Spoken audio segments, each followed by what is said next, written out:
ওই রুটের রাতের শেষ বাসটা ডিপোতে পৌঁছলো না। ড্রাইভার, কন্ডাক্টর সহ গোটা একটা সরকারি বাস নিখোঁজ। তারপরে সব অদ্ভুত অদ্ভুত তথ্য পুলিশের সামনে আসতে থাকে। শুনে বা দেখে মনে হবে এটা একটা অপরাধের ঘটনা, কিন্তু তা নয়। আজকে আড্ডা ব্লগারের আসরে 1995 সালে ঘটে যাওয়া চীনের একটা মারাত্মক ইন্টারেস্টিং কাহিনী নিয়ে এসেছি। নমস্কার, সবাইকে স্বাগত জানিয়ে আড্ডা ব্লগারের নতুন একটা পর্ব শুরু করছি।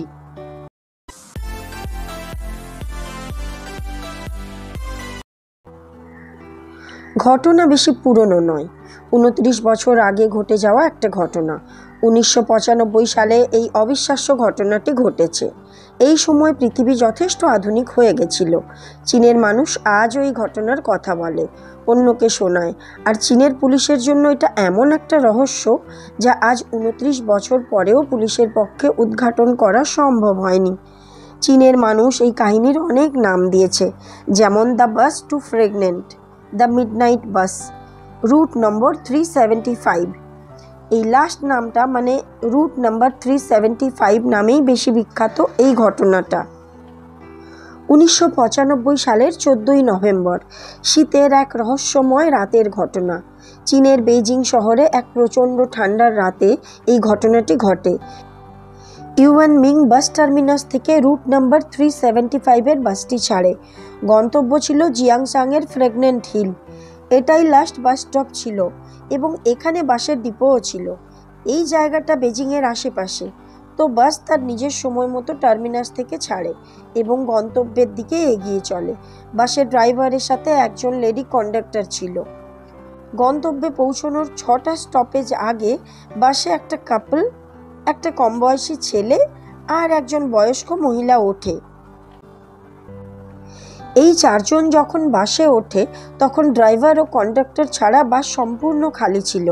এমনিতেও প্রচণ্ড শীতের রাত, তার উপর এই রুটের শেষ বাস ছিল এটা, তাই বাস এতটা খালি যাচ্ছিল।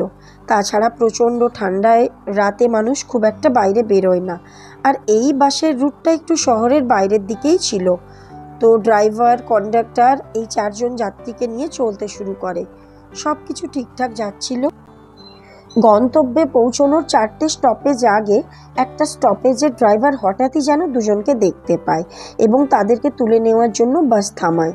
পেছনের দরজা দিয়ে যখন তারা বাসের ভেতরে উঠছিল তখন হঠাৎ করে দেখা যায় তারা দুজন নয়, তিনজন। দুজন ব্যক্তির মাঝখানে তৃতীয় একজন ব্যক্তিকে ওরা এমনভাবে নিয়ে তুলছিল যেন মনে হচ্ছিল ওই লোকটার নিজের চলার কোনো ক্ষমতাই নেই, তাকে সাপোর্ট দিয়ে তুলতে হচ্ছে। তার ওপর ওই তিনজন ব্যক্তি অনেক বছরের পুরনো স্টাইলের জামাকাপড় পরে অদ্ভুত সেজেছিল, আর তাদের মুখও পরিষ্কার দেখা যাচ্ছিল না।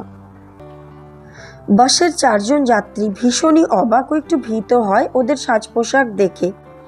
একে তো ফাঁকা শুনশান রাস্তা, প্রচণ্ড শীতের রাত, আর প্রায় খালি বাস, আর হঠাৎ করে দুজন ব্যক্তির তিনজন হয়ে যাওয়া, সব মিলিয়ে একটা প্রচণ্ড অস্বস্তিকর পরিস্থিতির সৃষ্টি হয়েছিল। এই তিনজন বাসে উঠেই সবচেয়ে পেছনের সিটে বসে। এই সবের মধ্যেই একটা স্টপেজে এসে বাসটা দাঁড়ায় আর ওই কাপল নেমে যায়। এবার বাসে রইল ড্রাইভার, কন্ডাক্টর আর যাত্রী হিসেবে অল্প বয়সী ছেলে, বয়স্ক মহিলা আর ওই 3 অদ্ভুত দর্শন ব্যক্তি। বাস চলতে শুরু করে। বাসের মধ্যে অদ্ভুত নিস্তব্ধতা। বয়স্ক মহিলা বাসের মাঝখানে সিটে বসেছিল আর ঠিক তার সামনের সিটে বসেছিল অল্প বয়সী ছেলেটি। বয়স্ক মহিলা বারবার পেছনে ওই তিনজনকে দেখছিল আর ভয়ে আতঙ্কে তার মুখ শুকিয়ে যাচ্ছিল। এইভাবে কিছুক্ষণ চলার পর হঠাৎই ওই বয়স্ক মহিলা উঠে দাঁড়িয়ে সামনের সিটে বসা ছেলেটির ওপর প্রচণ্ড চিৎকার করতে থাকে। সেই চিৎকার শুনে কি হয়েছে জানতে কন্ডাক্টর দৌড়ে আসে।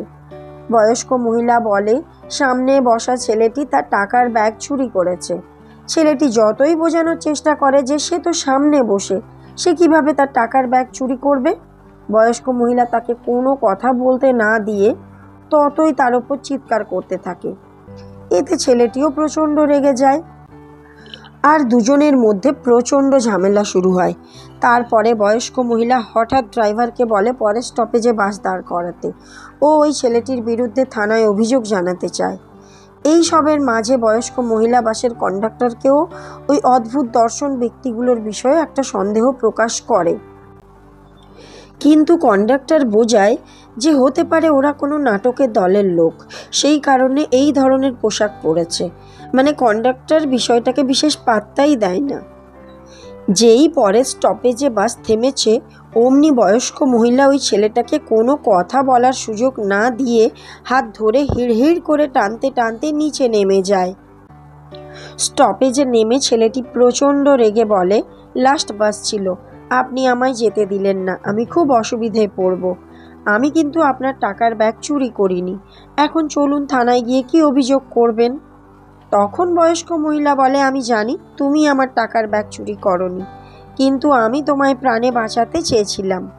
স্বাভাবিকভাবে এই কথায় ছেলেটি খুবই অবাক হয় এবং জানতে চায়, কিভাবে? আপনি তো আমাকে চোর অপবাদ দিলেন।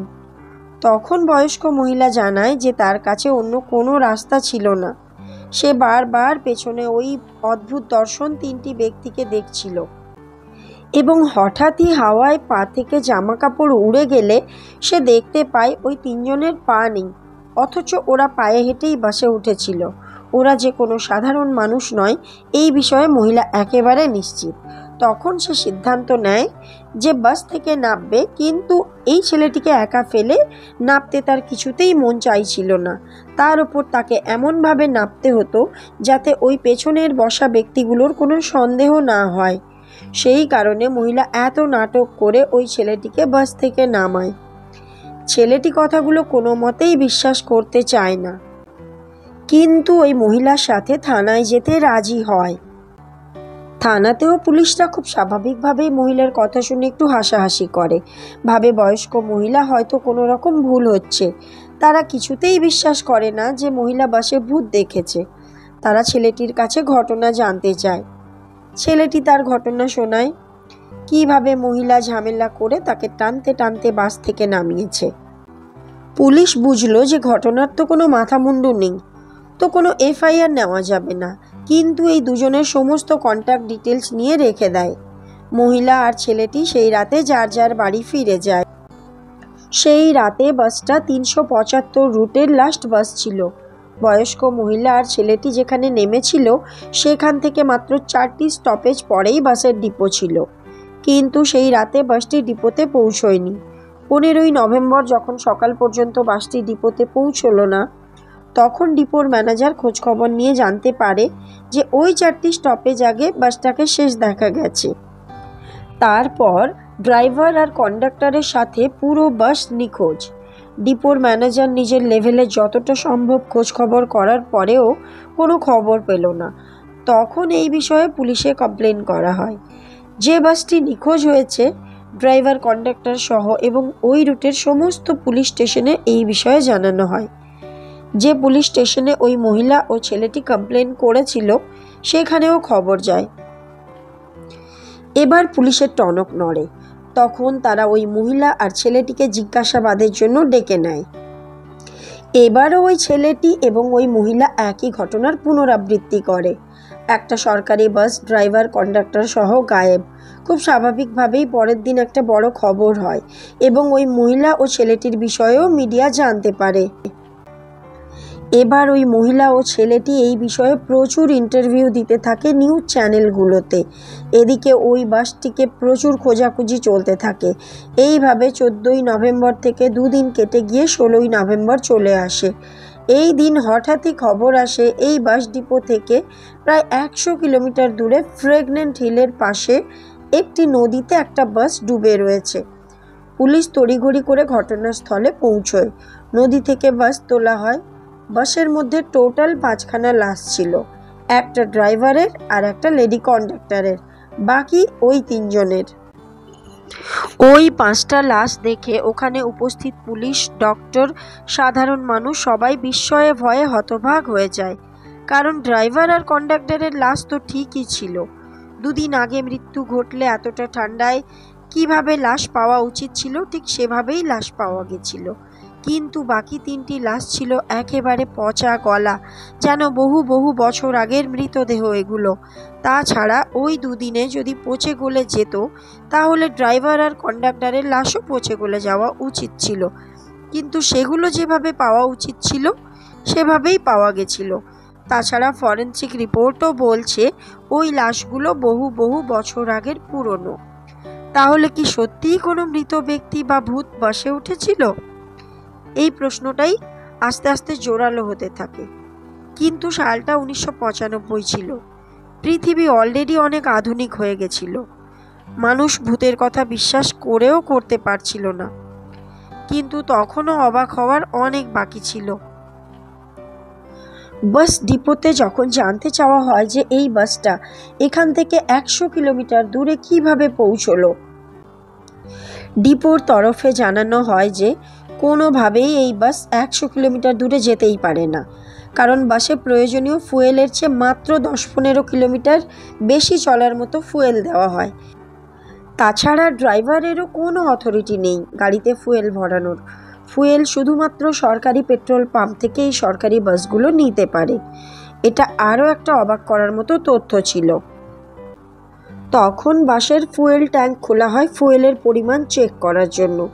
এবার সবার অজ্ঞান হওয়ার পালা ছিল, কারণ বাসের ফুয়েল ট্যাঙ্কে কোনো ফুয়েল নয়, রক্তে ভরা ছিল। রক্তে তো আর বাস চলতে পারবে না যে 100 কিলোমিটার দূরে চলে গেল। দেশটা হলো চীন। 1995 সালেও জায়গায় জায়গায় সিসিটিভি ক্যামেরা তারা লাগিয়ে ফেলেছিল। সিসিটিভি ফুটেজ যখন চেক করা হয় দেখা যায় ওই মহিলা আর ছেলেটি যতক্ষণ বাসে ছিল বাসটা ততক্ষণই সিসিটিভিতে ধরা পড়েছে। ওরা নেমে যাওয়ার পরে কোনো সিসিটিভি ফুটেজে বাসটি আর দেখা যায়নি। কেন সিসিটিভি ফুটেজে বাসটি ধরা পড়ল না, এই প্রশ্নের উত্তর কারো কাছে ছিল না। ফুয়েল ছাড়া 100 কিলোমিটার দূরে বাসটি কী করে পৌঁছলো কেউ জানে না। ট্যাঙ্কে ফুয়েলের জায়গায় রক্ত কোথা থেকে এলো কারো জানা নেই। বাসের মধ্যে 2টো তাজা লাশের সাথে 3টি পচা গলা লাশ কোথা থেকে এলো, সেগুলো কার ছিল? পুলিশের কাছে কোনো উত্তর নেই। পুলিশ যত রকম সম্ভব তদন্ত করে দেখেছে, কিন্তু আজ 29 বছর পরেও এসব প্রশ্নের কোনো উত্তর পাওয়া যায়নি। এই ঘটনার পরে রুট নাম্বার 375কে প্রায় ভৌতিক রুটের তকমা দিয়ে দেওয়া হয়েছিল। এই রুটে সন্ধ্যের পর মানুষ যাতায়াত করা বন্ধ করে দিয়েছিল। আজ এত বছর পরে সেই আতঙ্কটা হয়তো নেই, কিন্তু গল্পটা রয়ে গেছে চীনের বেইজিংয়ের অলিতে গলিতে। তাহলে আজকের আড্ডা ব্লগারের আসর এখানেই শেষ করছি। ড্রাইভার, কন্ডাক্টর সহ একটা গোটা বাস রহস্যময়ভাবে নিখোঁজ হয়ে যাওয়ার এই গল্পটা তোমাদের কেমন লাগলো অবশ্যই কমেন্টে জানিও। এছাড়া আর কোন ধরনের কাহিনী তোমরা শুনতে চাও সেটাও কমেন্টে জানিও। ভালো লাগলে অবশ্যই একটা লাইক করো, শেয়ার করে অন্যকেও দেখার সুযোগ করে দিও। দেখা হবে আড্ডা ব্লগারের নতুন একটা পর্বে। ফেসবুকে দেখলে পেজটাকে প্লিজ ফলো করো, আর ইউটিউবে দেখলে সাবস্ক্রাইব করো। ভিডিওটা সম্পূর্ণ দেখার জন্য আমি দীপান্বিতা সবাইকে অসংখ্য ধন্যবাদ জানাচ্ছি।